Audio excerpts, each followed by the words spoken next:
Vishwodaya institute of technology and science కళాశాల 2వ graduation day వేడుకలకు ముఖ్య అతిథిగా హాజరైన రాష్ట్ర దేవాదాయ శాఖ మంత్రి ఆనం రామనారాయణ రెడ్డి, ఎమ్మెల్సీ బీద రవిచంద్ర, ఎమ్మెల్యే దగ్గుమాటి వెంకట కృష్ణారెడ్డి, మంత్రికి ప్రజాప్రతినిధులకు ఘన స్వాగతం పలికిన కళాశాల యాజమాన్యం. గ్రాడ్యుయేషన్ డే వేడుకలకు హాజరైన విద్యార్థులకు శుభాకాంక్షలు తెలిపిన మంత్రి ఆనం. విద్యార్థులకు పట్టాలను అందజేసిన మంత్రి ఆనం కామెంట్స్. విద్య అనేది ఉద్యోగం కోసం మాత్రమే కాదు, సమాజానికి సేవ చేసే బాధ్యతను గుర్తు చేసే శక్తి అని విద్యార్థులకు సూచించిన మంత్రి, గ్రాడ్యుయేషన్ అనేది విద్యా ప్రయాణంలో ఒక మైలురాయి మాత్రమే, జీవితంలో మరిన్ని విజయాలకు ఇది నాంది. సాంకేతిక పరిజ్ఞానం వేగంగా మారుతున్న నేపథ్యంలో నిరంతరం కొత్త విషయాలను నేర్చుకుంటూ నైపుణ్యాలను విద్యార్థులు పెంపొందించుకోవాలి. ఇంజనీరింగ్, సైన్స్ విద్యార్థులు ఆవిష్కరణల దిశగా ఆలోచించి దేశ అభివృద్ధికి తమ వంతు కృషి చేయాలి. క్రమశిక్షణ, కృషి, నిజాయితీ, అంకితభావమే జీవితంలో విజయానికి అసలైన మూల సూత్రాలు.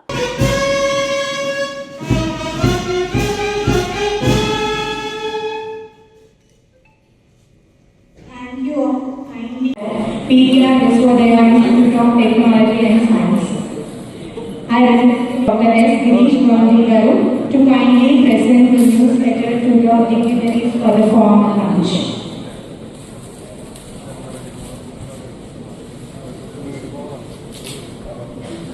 Ready, sir? Ready, sir?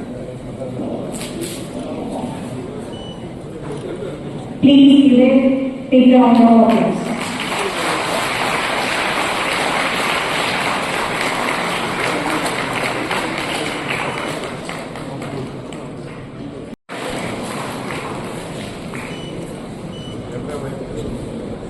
Next, computer engineering, IoT.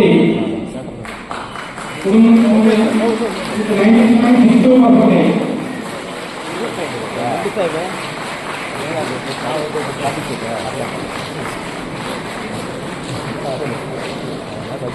Next, electrical engineering department, Nalu Mukesh, with 89.16%.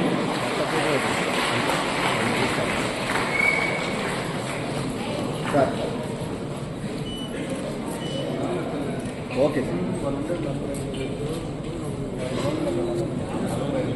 Side. Next, MBA, Subramanian Mungeli, 86.9%. Sir. Okay, sir.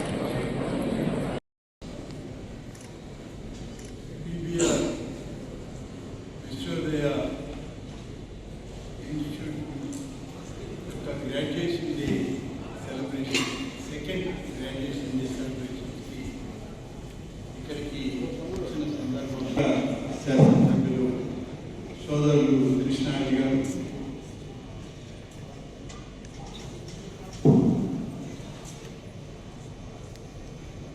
సోదరు ఎమ్మెల్సీ శ్రీ బీద రవిచంద్ర గారు, వినయ్ కుమార్ రెడ్డి గారు, విద్యాధర్ రెడ్డి గారు, యూనివర్సిటీ రిప్రజెంటేటివ్గా వచ్చినటువంటి ఈశ్వర్ రెడ్డి గారు, ప్రిన్సిపల్ గారు, పూర్తిగా ఆహ్వానం పలికినటువంటి ఈ విశ్వోదయ ఇన్స్టిట్యూషన్స్ ఫ్యాకల్టీ మెంబర్స్కి, ఈరోజు గ్రాడ్యుయేషన్ సెరమనీలో పాల్గొంటున్నటువంటి గ్రాడ్యుయేట్స్కు, మీడియా పీపుల్కు అందరికీ కూడా ప్రత్యేకంగా ధన్యవాదాలు తెలియజేస్తా ఉన్నాను.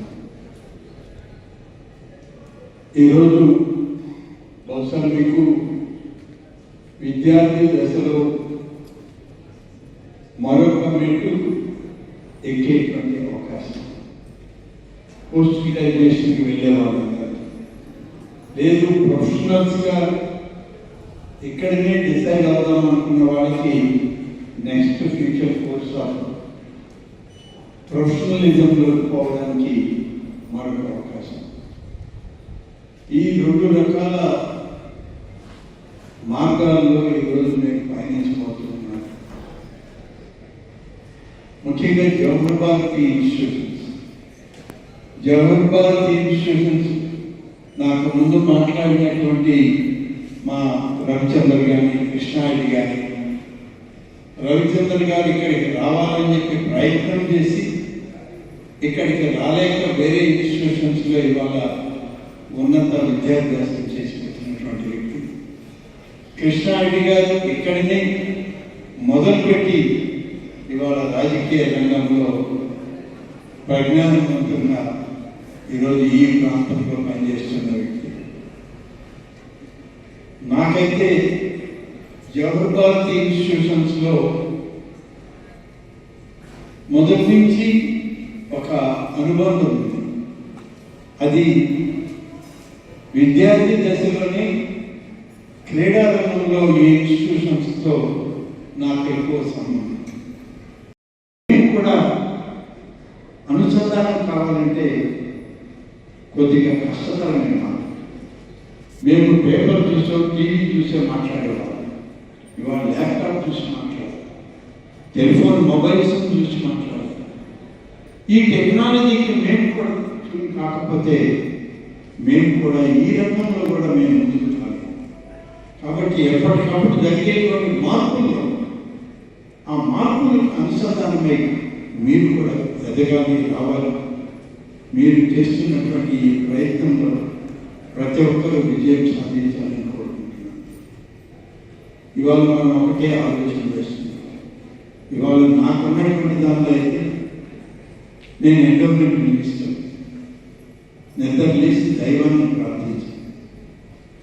విద్యార్థులకి అవసరమైనటువంటి మాట చెప్పేటప్పుడు సరస్వతి మాతను పూజించే నేను ఆమె వాక్కుల్ని మళ్ళీ నెమరు వేసుకోవాల్సిన అవసరం ఉంది.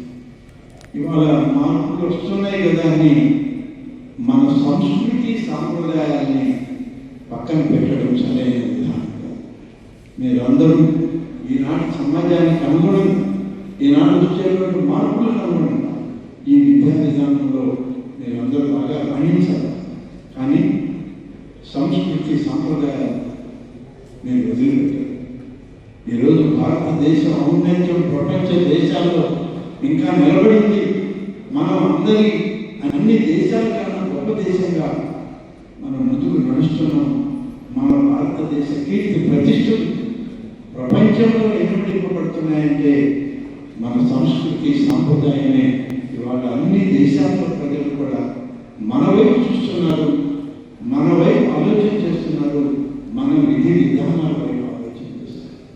కాబట్టి మనం ఎప్పుడు మనకున్నటువంటి ఆలోచన విధానాన్ని గుర్తించుకుంటూ ఆలోచన చేస్తూ నూతన ఒరవడిలో మీరందరూ కూడా మంచి భవిష్యత్తులోకి రావాలని, మీ తరం అంతా కూడా ఈ దేశానికి మరింత ఎక్కువ ప్రాధాన్యతని ప్రాముఖ్యతని తెచ్చే విధంగా మీరందరూ కూడా దేశ సౌభాగ్యంలో భాగస్వామ్యం కావాలని, భారతదేశం అంటే సాంకేతిక పరంగా ప్రపంచ దేశాలతో మొదటి స్థానంలో ఉన్న దేశం అని చెప్పే విధంగా మీ అందరి ఆలోచనలో ముందుకు సాగాలని కోరుతూ మీరు భవిష్యత్తులో అడుగుపెట్టబోతున్నారు.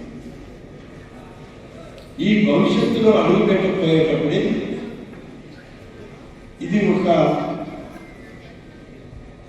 ఈ విద్యార్థి దశ అనేటువంటిది ఒక మంచి అనుభూతి, అనుభవం. ఇది మళ్ళీ కావాలంటే రాదు. నేను ఇవాళ మళ్ళీ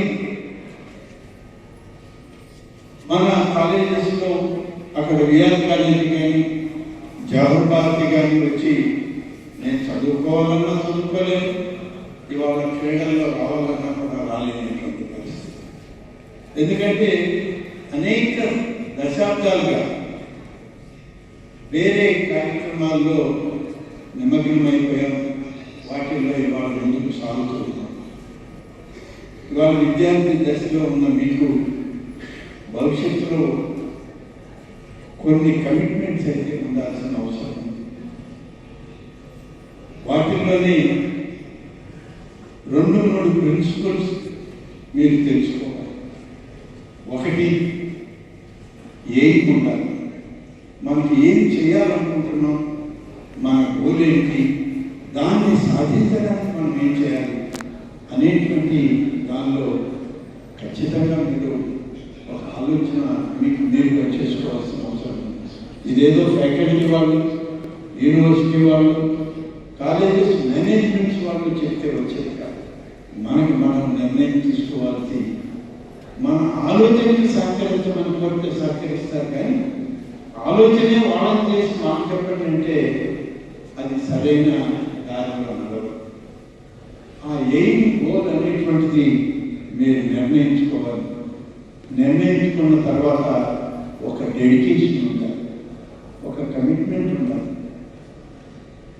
ఆ విధంగా మనం ఆ కమిట్మెంట్తో ముందుకు వెళ్ళినప్పుడు ఇవన్నీ కావాలి చేయాలి అని అంటే మనలో మనకి సిన్సియారిటీ ఉండాలి. ఏ రంగమైనా మీరు ఇంజనీరింగ్ కావచ్చు, లేదా మేము రాజకీయాల్లో కావచ్చు, లేదా మేనేజ్మెంట్ వాళ్ళు ఇన్స్టిట్యూషన్స్ నడపడంలో కావచ్చు, వీటికి ఒక సిన్సియారిటీ ఉండి ఆలోచనలో మనం అడిగి వేసేటప్పుడు తప్పకుండా అది మంచి మార్గాన్ని నడిపిస్తుంది. మనలో సిన్సియారిటీ లేకపోతే సరైనటువంటి మార్గంలో మనం మార్గంలో ఉన్న మార్గ మధ్యంలో నిలిచిపోయే ప్రమాదం పడాలి. అందుకని dedication, service, commitment, target oriented ఖచ్చితంగా ఉంది. అప్పుడే మనం ఒక సరైనటువంటి లక్ష్యాన్ని చేరుకోవాలి. ఆ లక్ష్యాన్ని చేరుకోవాలంటే అనేక మార్గాలలో ఒక సరైన మార్గంలో నడిచినప్పుడు లక్ష్యం చేర్చుకోవడానికి ఒక అవకాశం ఉంది. రేపటి తరానికి ఇది చాలా అవసరం అని చెప్పి నేను మీకు మనం చేస్తాను. నెల్లూరు నుంచి వచ్చాము అంటే వాళ్ళు మీరు విద్యార్థి కాలేజీలో చదివారా, జవహర్ బాద్లో చదివారా అని అడిగేవారు. అంటే అంత గొప్ప ప్రతిష్టాత్మకమైనటువంటి విద్యా సంస్థల్లో ఈరోజు జవహర్ బాద్ ఈ విశ్వవిద్యాలయ ఇన్స్టిట్యూషన్స్ని స్థాపించి పెద్దలు రామచంద్రారెడ్డి గారు అనేక వేల లక్షల మందికి ఈరోజు ఒక మంచి భవిష్యత్తును చూపించినటువంటి వ్యక్తులు. అటువంటి మహనీయుల యొక్క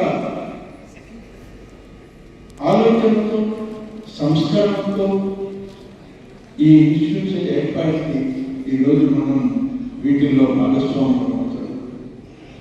దీన్ని మరింతగా ముందుకు తీసుకుపోవాల్సినటువంటి అవసరం కావాలి. ఎందుకంటే మీకు అందరికీ తెలుసు, ఇవాళ 10th క్లాస్ పాస్ అయ్యేటప్పటికే కార్పొరేట్ స్కూళ్ళ వైపు చూస్తాం. ఇంటర్మీడియట్ పాస్ అయితే కార్పొరేట్ కాలేజీల వైపు చూస్తున్నాం. అంటే ఇవాళ విద్యా విధానంలోనే మార్పు వచ్చింది, మన ఆలోచన విధానంలో కూడా మార్పు వచ్చింది. జవహర్ బాద్ అయితే మనకంత గొప్ప విద్యా విధానంలో మనం లేము. ఏదో కార్పొరేట్ స్కూల్లో చదివితే మాత్రం చాలా గొప్పవాళ్ళు అని అనుకునేటువంటి మనస్తత్వం ఇవాళ అది మీ తప్పు కాదు, నా తప్పు కాదు, కానీ మనం పెరిగేటువంటి సమాజం యొక్క మార్పుల్లో వచ్చిన తేడా. ప్రతి ఒక్కరు కార్పొరేట్ స్కూల్, ప్రతి ఒక్కరు కార్పొరేట్ కాలేజీ ఇవే కావాలనుకుంటున్నారు. కానీ మధ్యతరగతి కుటుంబాల యొక్క భవిష్యత్తుకి నాడు పెద్దలు రామచంద్రారెడ్డి గారు కానీ విఆర్ కాలేజెస్ని ఏర్పాటు చేసుకున్నటువంటి ఆనాటి ఏసీ సుబ్బారెడ్డి కానీ మధ్యతరగతి కుటుంబాల యొక్క విద్యా వ్యవస్థను బలోపేతం చేయడానికి ఆనాడు ఏర్పాటు చేసినటువంటి సంస్థలు ఈ సంస్థలకి నేను మీకు మాట్లాడుతున్నాను. ఇటువంటి సంస్థల్లో ఇవాళ గొప్పవాళ్ళు, ధనవంతులు, ఆలోచనలు కూడా ఉన్నారు. వాళ్ళు మద్రాసు నగరాన్ని చదువుకున్నారు. ఈ ఇన్స్టిట్యూట్స్లో చదువుకున్న వాళ్ళంతా బయట జిల్లాల నుంచి చదువుకుంటున్నటువంటి వాళ్ళ స్టూడెంట్స్గా ఉన్న వాళ్ళంతా కేవలం middle class, lower middle class, అలాగే రైతు కుటుంబాల నుంచి వచ్చినటువంటి బిడ్డలే ఈ విద్యా సంస్థలో చదువుకుని ఇవాళ అగ్రగాములుగా ఈ దేశానికి సేవ చేసేటువంటి పరిస్థితులు జరిగాయి. అనేక వందల మంది పేరు చెప్పచ్చు, వాళ్ళు చెప్పాలంటే